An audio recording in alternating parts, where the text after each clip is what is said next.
ఉన్నటువంటి అంశాలు ఇవన్నీ కూడా. సో, ముఖ్యంగా మరి ఈ అంశాల మీద మనం చర్చిద్దాం. ముందుగా మరి బీఆర్ఎస్ పార్టీని తీసుకోవాలి కాబట్టి గౌతమ్ ప్రసాద్ గారు, మరి బీఆర్ఎస్ పార్టీకి సంబంధించి చాలామంది నాయకులందరూ కూడా ఈ అంశం మీద మాట్లాడడానికి ఎవరు కూడా సుముఖంగా లేరు. ఎందుకంటే ఏం మాట్లాడితే ఏం ప్రాబ్లం వస్తుందనే రకరకాల భయాలతో ఉన్నట్టుగా కనిపిస్తూ ఉంది. చాలామంది మనకు కాల్ చేసాం, ఏ ఎమ్మెల్యేకి ఫోన్ చేసినా మాట్లాడడానికి ఆస్కారం లేదు. ఎవరు కూడా ఈ అంశం మీద మేము మాట్లాడమని క్లారిటీకి వచ్చేసారు ఆల్రెడీ. సో మీరు ధైర్యంగా వచ్చారు. ఏంటి నిజంగానే మరి ఈ అంశాలు చూస్తే లేక డాడీకి అంటే తన కూతురికి డాడీతో కూర్చుని దగ్గరగా కూర్చుని డాడీ మన మనసులో మాట ఇది అని చెప్పుకునే ఆస్కారం ఉన్నప్పటికీ కూడా లేఖ ద్వారా ఇవన్నీ వివరాలుగా వివరించడం వల్ల దీంట్లో పెద్ద రాజకీయం ఉందని కూడా మాట్లాడుతూ ఉన్నారు. కవితను ఆల్రెడీ పక్కన పెట్టినట్టుగా కూడా రకరకాల వార్తలు వస్తున్నాయి. ఎందుకంటే కేటీఆర్ గారు ఆమె జైలు నుంచి బయటికి రాగానే నువ్వు కొన్ని రోజులు రాజకీయాలకు దూరంగా ఉండు అని చెప్పి పక్కన పెట్టడం కూడా ఇప్పుడు హాట్ టాపిక్గా ఉన్నట్టుగా చాలా రకాలుగా విశ్లేషకులు మాట్లాడుతున్నటువంటి అంశం. సో ఏంటి దీని మీద మీరు ఏం మాట్లాడాలనుకున్నారు? అందరికీ నమస్కారం అండి. అంటే ఈ లేఖకు సంబంధించింది నాకు తెలిసి ఈ వాతావరణము అంతా కూడా మీడియా క్రియేట్ చేస్తుందనేది నేను భావిస్తున్నాను. మీడియా క్రియేట్ చేస్తుంది. ఎస్, ఎందుకంటే ఒక తండ్రికి కూతురు రాసిన లేఖ, దాంట్లో పెద్ద తప్పేముందో, లేకపోతే దాంట్లో ఏదన్నా పెద్ద పార్టీకి సంబంధించిన అంశాలు రాసి దాంట్లో ఏమన్నా విమర్శించింది ఏమైనా ఉందా? అంశాలు రాశారు కదా సార్. అంటే ఒక సభ ఒక కార్యక్రమం జరిగిన తర్వాత దాంట్లో నెగిటివ్స్ పాజిటివ్స్ మాట్లాడుకోవడం తప్పేం కాదు కదా. ఒక పార్టీ కార్యకర్తగా నాయకురాలుగా తను మాట్లాడడానికి హక్కు ఉంది. అదేవిధంగా తండ్రికి చెప్పుకోగలిగిన అవకాశం ఉంది. సో తను లేఖ ద్వారా చెప్పారు. అంటే కూర్చొని కూలంకషంగా మాట్లాడుకునే కంటే కూడా కొంత రిటర్న్ గా ఉంటే బాగుంటుంది అని చెప్పేసి తను ఫీల్ అయినట్టుంది. సో తండ్రికి లేఖ రాసింది. దాంట్లో అనేక అంశాలు పాజిటివ్స్ ఎట్లా జరిగినాయి, మనం రజతోత్సవ సభను ఎట్లా జరుపుకోగలిగామో, ఎంత బాగా జరిగింది ఏంటి అని చెప్పేసి మాట్లాడుతూనే అన్ని విషయాలు మాట్లాడుతూనే దాంతో పాటు ఇవి కూడా మాట్లాడుంటే బాగుండేది. అంటే బీజేపీ మీద మాట్లాడితే బాగుండేది. వక్ఫ్ బిల్లు కావచ్చు, ఎస్సీ వర్గీకరణ కావచ్చు, లేకపోతే 42% బీసీ రిజర్వేషన్ అంశం కావచ్చు, ఇంకా అనేక అంశాలు తను దృష్టిలో పెట్టి ఎదురెదురుగా కూర్చుని తన కూతురు ఒక దగ్గర కూర్చుని తండ్రి కూతురు ఇద్దరు దగ్గర కూర్చుని చర్చించుకునే అంశం కాదా ఇది? లేఖల ద్వారా రాసుకోవాల్సినంత అవసరం ఏముంది? అంటే ఆల్రెడీ ఆమెని దూరం పెట్టినట్టుగా ఇక్కడ అందరూ మాట్లాడుతున్నటువంటి లేదు నిజానికి ఇది నిజమేనా అనుకోవచ్చు. అంటే నాకు అనిపిస్తుంది అంటే ఈ సందర్భాన్ని నేను ఎట్లా చూస్తున్నానంటే, తనకు అమెరికాకు పోయే సందర్భంలో తను వెళుతూ రాసిన లేఖ కావచ్చు అని చెప్పేసి అనుకుంటున్నాను.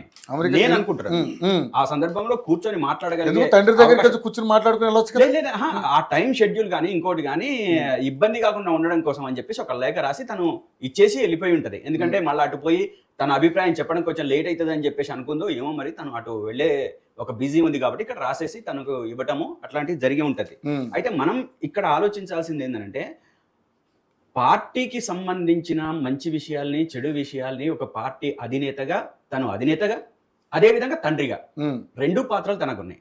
అదేవిధంగా తనకు కార్యకర్తగా ఏం చెప్పలేదు. అంటే పార్టీలో ఒక దగ్గరగా ఉన్న మనిషిగా, దగ్గరగా చూసిన మనిషిగా, డాడీ ఈ సమస్యలు ఇట్లా ఉన్నాయి, ఇవి కూడా మనం అడ్రస్ చేస్తే బాగుండేది డాడీ అని చెప్పేసి తను అభిప్రాయపడింది. ఆ అభిప్రాయం వ్యక్తం చేయటమే పెద్ద తప్పైనట్లుగా, లేకపోతే ఏదో దానికి మా పార్టీకి వ్యతిరేకంగా మాట్లాడినట్టుగా, బీఆర్ఎస్ పార్టీ అనేది దీంట్లో దానికి వ్యతిరేకంగా పూర్తిగా మాట్లాడినట్టుగా అంతా మొత్తం క్రియేట్ చేస్తూ వ్యవహరిస్తున్న తీరు నాకు కనబడతా ఉంది. ఇప్పుడు తను అంటే కేటీఆర్ గారు ఆ రోజు ఏమన్నారో మాకైతే తెలియదు, కానీ కొన్ని రోజులు అంటే కామ్ గా ఉండమని చెప్పేసి అని మీరు అంటున్నారు. మరి తను నేనంటూ మాట కాదు, మీడియాలో కోడే కూర్చున్నటువంటి అంశం చెప్పనా, చిలువలు పలవలు చేయడంలో మీడియా ముందుంటది. అలా ఎందుకంటే అసలు నిప్పు లేకుండా పొగ రాదు కదా, ఏదో ఒక అంశం బయటకు ఉంటే కదా. ఇప్పుడు మీరు లేకే ఒరిజినల్ కాదంటున్నారు. అసలు నేను చెప్తున్నా అదే కదా నేను చెప్తున్నది. పొగ లేకుండా నిప్పు లేకుండా పొగ రాదు అన్నమాట వాస్తవం. కానీ నిప్పుని రాజేసి పొగను తీసే అవకాశం కూడా మీడియా చేతుల్లోనే ఉంది. అటువంటి పనులు చాలా చేస్తుంది. అట్లా చేసే దాంట్లో భాగమే ఇదంతా.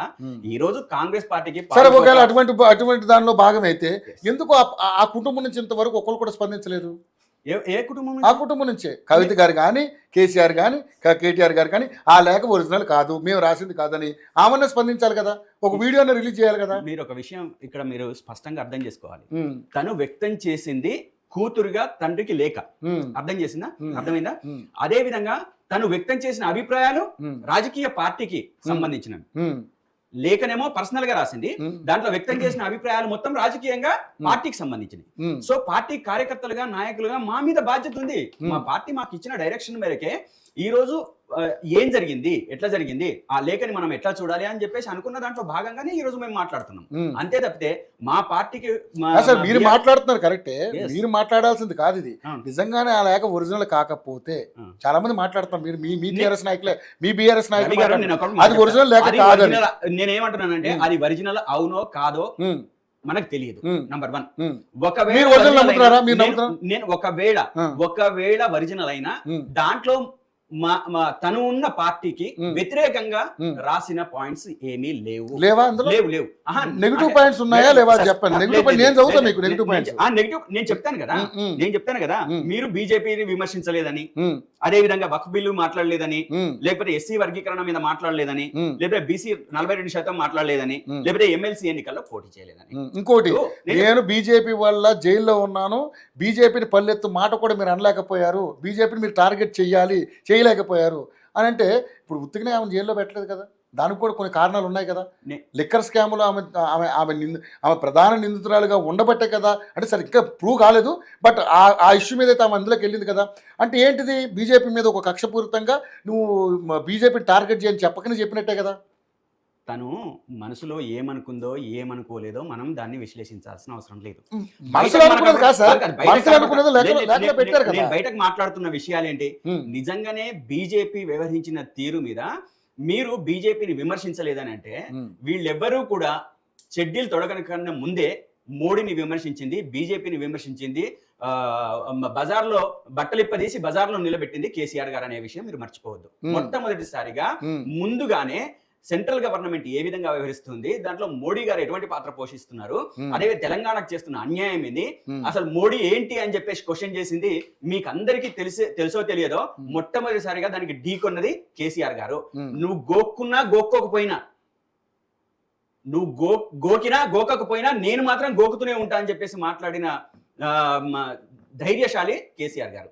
ఎవరు ఎప్పుడు కూడా వ్యతిరేకంగా మాట్లాడని వాళ్ళు, ప్రతిపక్షాలు కూడా నోరు పెకలని పరిస్థితులలో ఆ సందర్భంలోనే బీజేపీకి వ్యతిరేకంగా మాట్లాడిన సందర్భం ఉంది. ఇంకో పాయింట్ కూడా రేజ్ చేశారు, బీజేపీకి ఈ రోజు పోటీ కాంగ్రెసే, మన పార్టీ గురించి ఎవరు మాట్లాడదు, మన నేతలే మాట్లాడడం చాలా విడ్డూరంగా ఉంది, దాన్ని మీరు పట్టించుకుంటలేదని మాట్లాడుతుంది మా లేఖలో పేర్కొన్నారు. మీరు రవి గారు, కార్యకర్తల మధ్య 1,00,000 అభిప్రాయాలు వ్యక్తమవుతూ ఉంటాయి. ఆ వ్యక్తమవుతున్న దాంట్లో అది బీజేపీది కావచ్చు, లేకపోతే మీరు ఇప్పుడు అంటున్న మన పార్టీ మనం ఉన్న పార్టీని డిఫేమ్ చేసుకుని మాట్లాడలేం కదా. డిఫేమ్ చేసుకొని అందులో అదే పేరుకుంది, కార్యకర్తలే పట్టించుకోవట్లేదు అంటే మాట్లాడింది. తప్పు. అదే నేను చెప్పేది వినండి. క్యాడర్ తో మీరు ఎందుకు మాట్లాడడం లేదని మాట్లాడింది ఆవిడ. ఎందుకు మాట్లాడారు? ఎక్కడ మాట్లాడుతున్నారు? ఫామ్ హౌస్ కే పరిమితం అయ్యారు. అదే ఫామ్ హౌస్ దగ్గరికి ప్రతిరోజు ఒక జాతరగా అక్కడ ఉంటుంది, ప్రతిరోజు ఉంటది, ఈ రోజు కాదు. మరి అంశాలు ఏవి మరి మీడియాకి రావట్లేదు, ఎందుకు రావట్లేదు? ఇప్పుడు నేనే స్వయంగా వెళ్ళానండి. నేను మధ్యాహ్నం 12 గంటలకు వెళ్తే రాత్రి 8 గంటల దాకా జనాలు అంటే ఇంకా వస్తూనే ఉన్నారు. మాకు 8:30 తన అపాయింట్మెంట్ దొరికింది. అప్పుడు తనతో మాట్లాడి మేము ఫోటో దిగి రావడం జరిగింది. అంటే మేము మధ్యాహ్నం వెళ్ళింది ఎప్పుడు, రాత్రి 9 ఎప్పుడు, అంటే దాదాపు 9 గంటల పాటు మేము అక్కడ వెయిట్ చేయాల్సి వచ్చింది. అప్పటికే మాకంటే ముందే చాలా మంది జనాలు ఉన్నారు. మీరు ఇప్పటికీ కూడా ఎర్రవల్లిలో జనం ఎప్పుడు వస్తూనే ఉన్నారు, అదే విధంగా తను కలుస్తూనే ఉన్నారు, అదే విధంగా అందరితో మాట్లాడుతూనే ఉన్నారు. అట్లాంటిది ఏం లేదు. తను ఎందుకు రాసింది, ఏం రాసింది, తను ఎందుకు అనుకుంటుంది అనేది కొత్తగా మనం అర్థం చేసుకోవాల్సింది ఏంటంటే, తను వచ్చి వివరణ ఇవ్వడానికి కొంత అవకాశం ఉందేమో. తను వచ్చిన తర్వాత ఏం మాట్లాడతారో చూద్దాం. తను ఇప్పుడు ప్రస్తుతం తన మీద నిందే పడి ఉంటే ఈ లెటర్ కేవలం మీడియా సృష్టిస్తున్న సృష్టే అని మీరు నిజంగా అనుకుంటుంటే మీడియా లెటర్ ని క్రియేట్ చేయట్లేదండి. మీరు అర్థం చేసుకున్నది ఏందో లేదు. మీరు ఇందాక ఏమన్నారు, మీడియా ఆడుతున్న నాటకం అని మాట్లాడారు. నేను అట్లా లేదు, దాన్ని చిలువలు పలవలు చేస్తుంది. నేనేమంటున్నాను, అలా చేసి అనుకుందాం, దాని క్లారిటీ ఉండాలి కదా. నేను అదే చెప్తున్నా, దాంట్లో మాకు క్లారిటీ ఉంది. మా పార్టీకే క్లారిటీ ఉంది. మా అధినాయకుడికి, మా బాస్ కి, మా కేసీఆర్ గారికి, మా కేటీఆర్ గారికి, హరీష్ రావు గారికి స్పష్టమైన అవగాహన ఉంది. మాకు వ్యతిరేకంగా తను గళం విప్పి మాట్లాడిన సందర్భం అయితే మాకు లేదు. తను ఆ విధంగా పార్టీకి నష్టం చేసే విధంగా కాదు, పార్టీకి ఉపయోగపడే విధంగా కొన్ని సూచనలు చేస్తూ మనం ఇవి కూడా మాట్లాడితే బాగుండేదని చెప్పేసి వ్యక్తం చేసిన మాటలే అక్కడ కనబడుతున్నాయి. అయితే ఇది కూడా మేము రూఢి చేసుకోవాల్సిన అవసరం ఉంది. అంటే తను రాసిందా రాయలేదా క్లారిటీ ఏంటని చెప్పేసి రూఢి చేసుకోవాల్సిన అవసరం కూడా మాకుంది. సో మాకు ఇంకా క్లారిటీ రావాలి అని అంటే మేము కొంత ఆగాలి. Right. కాబట్టి ఇటువంటి మీరు ఏమి ఇబ్బంది పడాల్సిన అవసరం లేదు.